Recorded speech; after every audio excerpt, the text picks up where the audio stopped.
বিসমিল্লাহির রহমানির রহিম।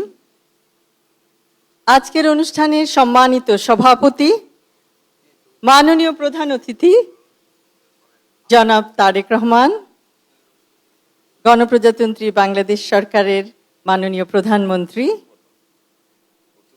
সম্মানিত বিশেষ অতিথিবৃন্দ, মাননীয় স্বাস্থ্য ও পরিবার কল্যাণ মন্ত্রণালয়ের দায়িত্বে নিয়োজিত মন্ত্রী সরদার মোহাম্মদ সাখাওয়াত হোসেন এমপি, মাননীয় ডাক্তার এম এ মুহিত, প্রতিমন্ত্রী স্বাস্থ্য ও পরিবার কল্যাণ মন্ত্রণালয়, doctor S M Ziauddin Haider, doctor Zahidur Rahman, সম্মানিত অতিথিবৃন্দ, সম্মানিত শ্রদ্ধেয় শিক্ষকবৃন্দ, সম্মানিত শ্রদ্ধেয় চিকিৎসকবৃন্দ, আমার প্রিয় শিক্ষার্থী ভাই ও বোনেরা,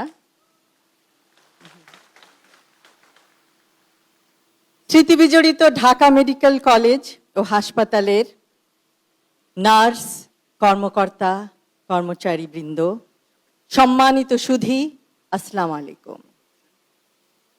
আজ প্রথমেই শ্রদ্ধা ভরে স্মরণ করছি স্বাধীনতার ঘোষক শহীদ রাষ্ট্রপতি জিয়াউর রহমান ও গণতন্ত্রের মা আপসহীন দেশনেত্রী বেগম খালেদা জিয়াকে।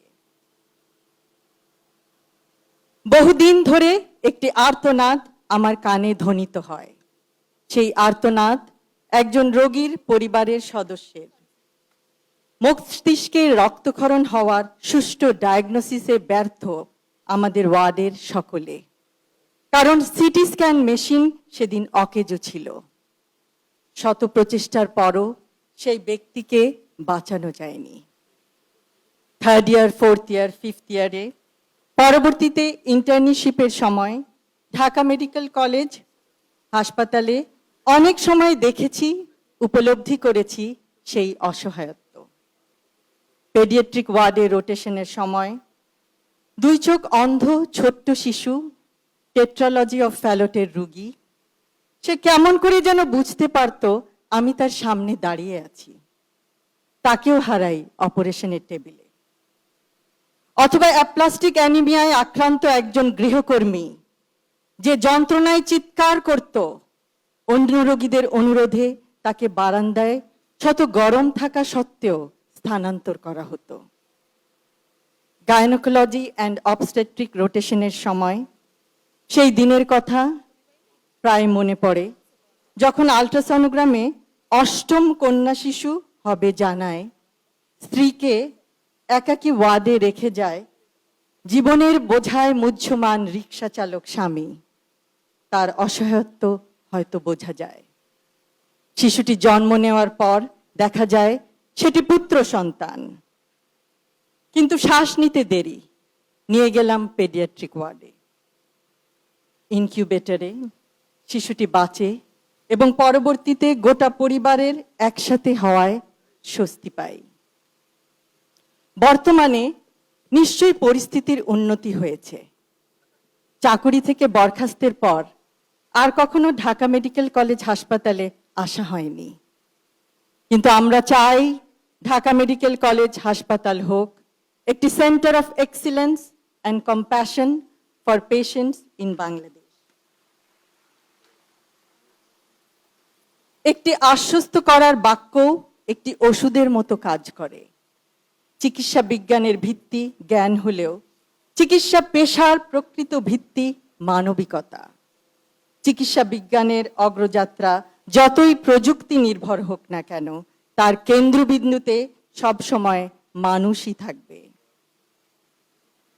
আগামী 20 বা 25 বছর পরে আমরা ঢাকা মেডিকেল কলেজকে দক্ষিণ এশিয়ার অন্যতম শ্রেষ্ঠ চিকিৎসা শিক্ষা, গবেষণা ও উদ্ভাবনের কেন্দ্র হিসেবে দেখতে চাই। ঢাকা মেডিকেল কলেজ হাসপাতালের আগামী অধ্যায়টি শুধু অতীতের গৌরবের ধারাবাহিকতা নয়, এটি হবে নতুন উদ্ভাবন, আন্তর্জাতিক সহযোগিতা, গবেষণায় উৎকর্ষ এবং মানবিক নেতৃত্বের এক নতুন অধ্যায়। আজ আমরা পৃথিবীর বিভিন্ন প্রান্তে ছড়িয়ে আছি। কর্মক্ষেত্র ভিন্ন হতে পারে, কিন্তু আমাদের পরিচয়ের শিকড় একটাই, Dhaka medical college and hospital. এখন সময় এসেছে অ্যালামনাইকে শুধু স্মৃতির বন্ধনে নয়, দায়িত্বের বন্ধনে যুক্ত করার। একটি প্রতিষ্ঠানের প্রকৃত শক্তি তার অবকাঠামোতে নয়, তার মানুষের মধ্যে। ঢাকা মেডিকেল কলেজের সবচেয়ে বড় সম্পদ তার মেধা, তার মূল্যবোধ এবং তার মানুষ। প্রতিযোগিতার মধ্যেও সহযোগিতা সম্ভব। চিকিৎসা বিজ্ঞানের প্রতিটি সাফল্যের কেন্দ্রবিন্দুতে থাকে একজন মানুষ, একটি পরিবার, একটি জীবন। পরিশেষে আজ ৮১তম ডিএমসি ডে 2026-এ অংশগ্রহণ করতে পেরে আমি অত্যন্ত আনন্দিত। Together we carry the legacy. আয়োজক কমিটির সকলকে এই সুন্দর অনুষ্ঠানের জন্য জানাই অভিনন্দন ও আন্তরিক ধন্যবাদ। সকলকে ধন্যবাদ। আল্লাহ হাফেজ।